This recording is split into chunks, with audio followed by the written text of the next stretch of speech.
हर साल बस ये वादा किया जाता है कि रोड पर गड्ढे नहीं होंगे, नालियां साफ होंगी, ड्रेनेज सिस्टम और भी ज्यादा मजबूत होगा। पर असल में होता क्या है? बाइक से जा रहे पति पत्नी का पानी से ढके गड्ढे के कारण मुंह फट जाता है, तो कहीं बारिश में कंक्रीट का रोड ही धंसने लगता है, और कई जगह तो रोड ही स्विमिंग पूल बन जाता है और गाड़ियां तैरने लगती है। और बद से बदतर हालात तो तब हो जाती है जब कोई इंसान मैनहोल या नाले में गिरकर अपनी जान गंवा बैठता है। सोचो, मल मूत्र से भरे हुए सीवेज कैनाल में डूब के मरना कितना दर्दनाक होता होगा। और ये सब कोई हादसा नहीं है, बल्कि ये तो हमारे सड़े हुए सिस्टम के द्वारा किया गया हत्या है। और सच बताऊं तो ये सिस्टम कभी भी बिना गड्ढों वाला रोड बनाना ही नहीं चाहती। ये सिस्टम कभी भी बारिश के दिनों शहर को बचाने के लिए, शहर के लोगों की जान बचाने के लिए प्रॉपर सीवेज ड्रेन या स्ट्रॉन्ग ड्रेन बनाना ही नहीं चाहती। क्योंकि अगर सब कुछ फ्यूचर प्रूफ तरीके से हो गया तो हर बार सिस्टम में बैठे लोग मिल बांट कर मलाई कैसे खाएंगे? क्योंकि रिपेयर का टेंडर पास करवाने के लिए कोई वजह भी तो होनी चाहिए। अब सिस्टम में पल रहे भ्रष्टाचार का लेवल आप खुद देख लो।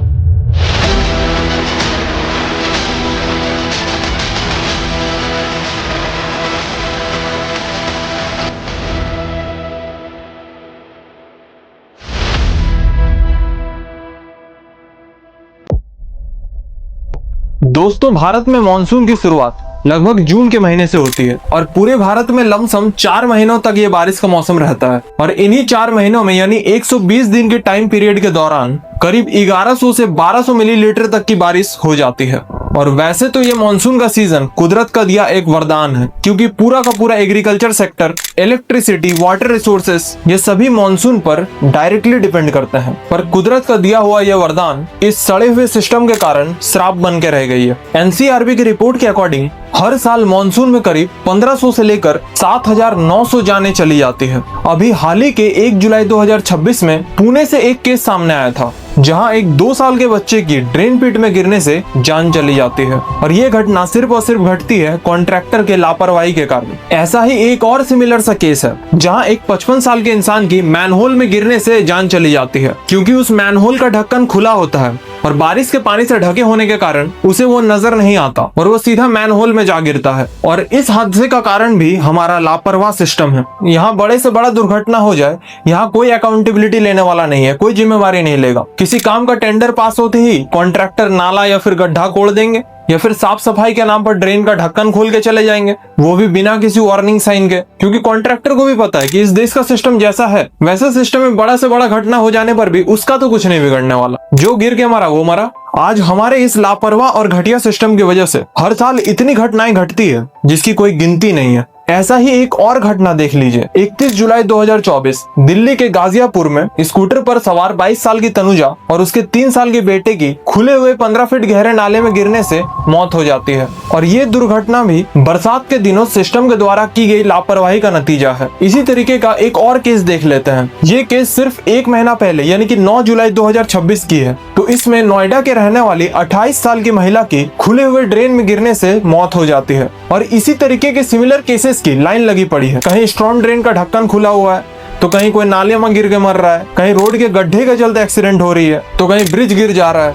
और ऐसी घटनाएं अगर एक आध बार हो तो उसे एक्सीडेंट कहा जा सकता है, पर जब ऐसी घटनाएं हर साल बार बार होने लगे तो उसे सिस्टम फेलियर कहते हैं। जैसे 2022 का ही डेटा देख लें तो 2022 में मानसून के दिनों करीब 1300 लोगों की जान चली जाती है। वहीं 2023 में बरसात की वजह से 1400 से ज्यादा लोग अपनी जान गंवा बैठते हैं। और 2024 में भी ये आंकड़ा लगभग 1500 के करीब है। और ये जो आंकड़े मैंने अभी बताए, इसमें से बहुत सारी जानें नेचुरल डिजास्टर की वजह से भी गई है, जैसे कि बिजली गिरने से जान चली गई या फिर लैंडस्लाइड हो गई। इनमें से बहुत सारी मौतें इस वजह से हुई है। पर उन मौतों का क्या जो कि ड्रेनेज में गिरने से होती है, गड्ढे में गिरने से होती है, ब्रिज टूटने से होती है, बिल्डिंग से गिरने से होती है, तो इन सब की जिम्मेदारी कौन लेगा? हमारे ये भ्रष्ट लापरवाह सिस्टम तो जिम्मेदारी लेने से रहा। ये सिस्टम ज्यादा से ज्यादा 1 लाख तक का कंपनसेशन देकर अपना पल्ला झाड़ लेती है। मतलब एक तो उनके लापरवाही की वजह से आम लोग मरते हैं और मरने के बाद उसकी जान की कीमत कुछ 1000 रुपए या फिर ज्यादा से ज्यादा 1 लाख रुपए होती है। और वो भी हर एक परिवार को नहीं मिलता। जो केस बहुत ज्यादा हाईलाइट होती है उन्हें ही मिलती है। अब सवाल ये उठता है कि हर साल और हर बार यही कहानी क्यों रिपीट होती है? क्यों बारिश आते ही पूरा का पूरा शहर डूब जाता है? क्यों हर मॉनसून के बाद हम वही न्यूज देखते हैं, कहीं रोड कोलैप्स, कहीं बिल्डिंग कोलैप्स, कहीं ब्रिज कोलैप्स, तो कहीं मैनहोल का खुला ढक्कन, तो कहीं नाले में गिरने से मौत। क्या ये बारिश का मौसम सचमुच इतना खतरनाक है या फिर कहानी कुछ और ही है? तो देखिए, सच तो यह है कि भारत जैसे देश में एक आम इंसान की जान मौसम के चलते कम और सिस्टम की लापरवाही के चलते ज्यादा जाती है। अब लापरवाही एग्जैक्टली किस किस पॉइंट पर होती है, इसे मैं एक एक करके एक्सप्लेन करूंगा, तो प्लीज ध्यान से सुनना। तो दोस्तों, किसी भी तरीके का घटना क्यों ना हो, हर एक घटना होने का कोई ना कोई ओरिजिन होता है जहां से कि उस प्रॉब्लम की शुरुआत होती है। और बारिश के दिनों प्रॉब्लम की शुरुआत होती है ड्रेनेज सिस्टम फेलियर की वजह से। तो देखिए, कथाकथित तौर पर तो पूरे शहर में स्टॉर्म ड्रेन बनाए जाते हैं, जिससे कि पूरे शहर का बारिश का पानी उस ड्रेनेज सिस्टम से होकर शहर के बाहर निकल जाता है। और एक और तरीके का ड्रेन होता है जिसे कि सीवेज ड्रेन कहा जाता है, जिससे कि हर एक घर का कचरा, टॉयलेट का पानी से लेकर सब कुछ उस ड्रेन में बहती है। पर हमारे देश के सिस्टम में एक ड्रेन तो सही से काम करता नहीं है, तो दो बनाएंगे कहां से? इसलिए कई बार एक ही ड्रेनेज सिस्टम में स्ट्रॉम वाटर भी घुसता है और घर का टॉयलेट का पानी भी घुसता है। और जैसे कि हम सभी जानते हैं कि यहाँ ड्रेन्स की सफाई कितने अच्छे तरीके से होती है, तो एक तो जहाँ सेपरेट ड्रेनेज सिस्टम होनी चाहिए, वहाँ ये लोग एक ही ड्रेनेज सिस्टम से काम चला रहे होते हैं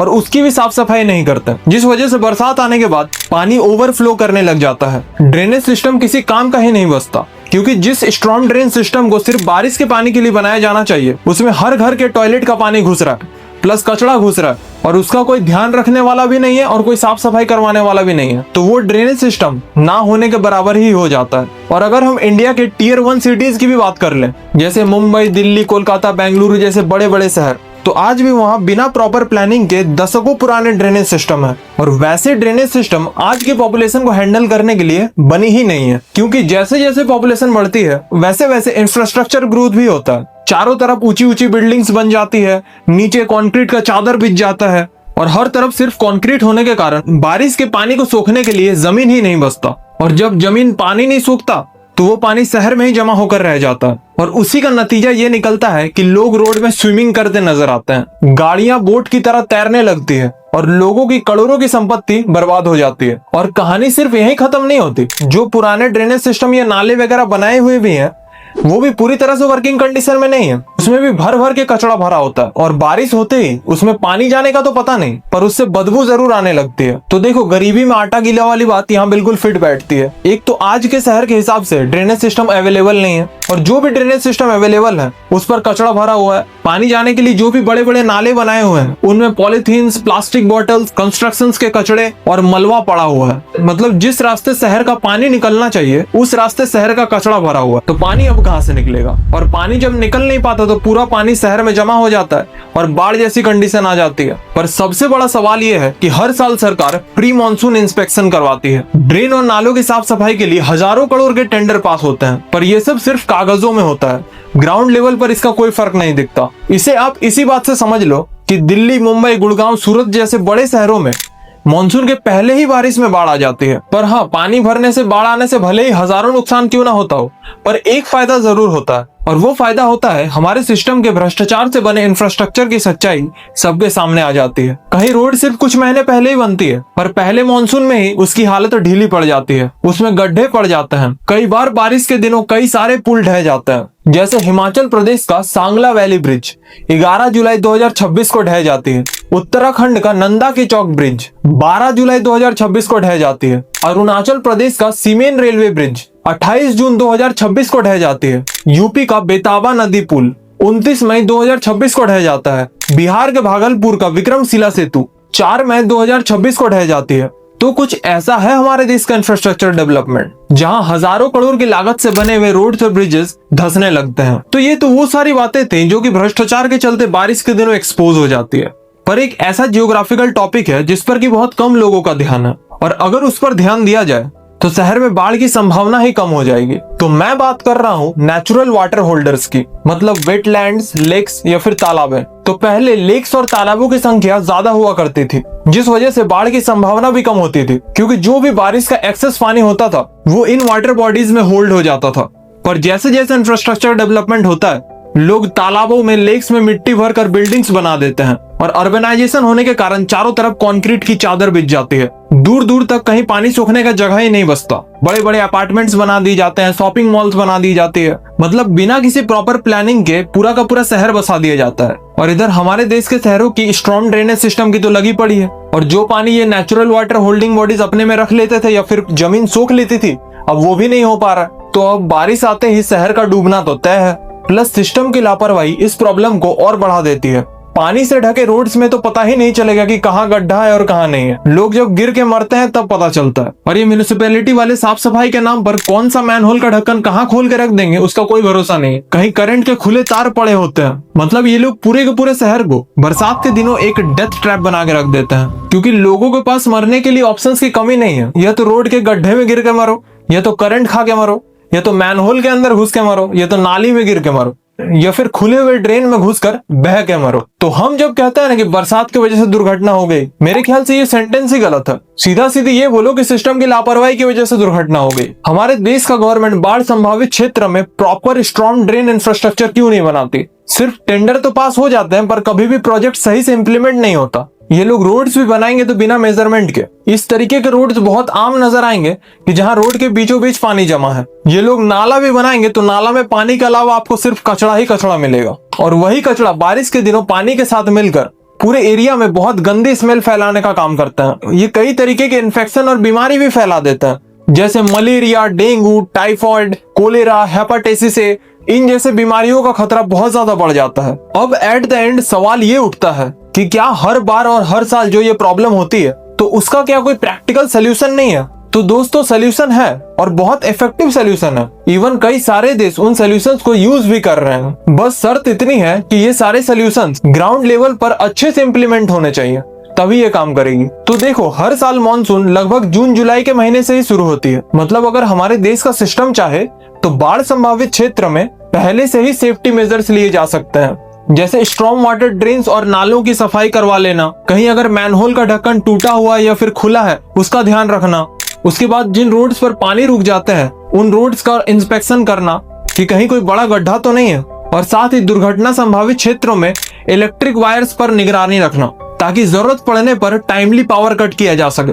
और हमारा सिस्टम सिर्फ ईमानदारी से इतना ही कर लेना तो बहुत सारे हादसे टाले जा सकते हैं। पर अगर लॉन्ग टर्म पर्सपेक्टिव से देखा जाए तो सिर्फ इतना काफी नहीं होगा, क्योंकि आज भी इंडिया के बड़े बड़े शहरों में जैसे दिल्ली, मुंबई, चेन्नई, बेंगलोर, इन शहरों में आज भी स्मार्ट ड्रेनेज सिस्टम नहीं है। टियर 1 सिटीज होने के बावजूद इनमें ड्रेनेज इंफ्रास्ट्रक्चर की सख्त कमी है। इसलिए फिर से नए सिरे से स्मार्ट ड्रेनेज सिस्टम इंफ्रास्ट्रक्चर बनाने की जरूरत है, जो कि सिर्फ आज के पर्सपेक्टिव से ही नहीं बल्कि आने वाले 50 साल के पर्सपेक्टिव से बनाई जानी चाहिए। क्योंकि पॉपुलेशन रैपिडली ग्रो कर रही है, कंक्रीट की चादर दिन ब दिन बिछते जा रही है, और इस कंडीशन में सिर्फ एक अच्छा ड्रेनेज सिस्टम ही बाढ़ से बचा सकती है। भले ही वो शुरू में थोड़ी महंगी पड़ेगी पर लॉन्ग टर्म में वो बहुत ज्यादा फायदा देगी। पर हम तो ठहरे इंडियंस, हम कहाँ लॉन्ग टर्म के बारे में सोचते हैं। तो और एक स्टेप जो बहुत जरूरी है लेने की, किसी भी तरीके का अगर इंफ्रास्ट्रक्चर बन रहा है, चाहे वो ब्रिज हो, रोड हो या फिर ड्रेनेज सिस्टम हो, तो उसकी अकाउंटेबिलिटी लेने वाला कौन होगा? अगर उस इंफ्रास्ट्रक्चर की वजह से इन फ्यूचर कोई घटना घट जाती है तो उसका पूरा का पूरा ब्लेम उसे बनाने वाले पर जानी चाहिए।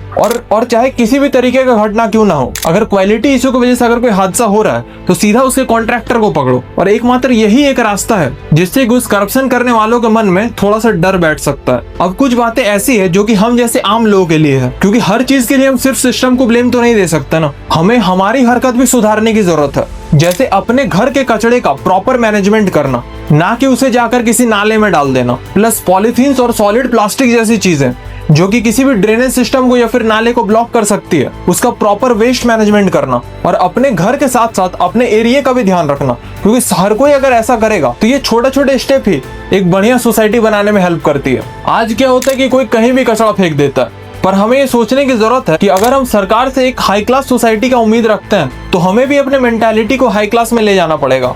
हम थर्ड क्लास मेंटालिटी के साथ हाई क्लास सोसाइटी में नहीं रह सकते। हर एक चीज की अकाउंटेबिलिटी हम सभी को अपने अपने तरफ से लेनी होगी।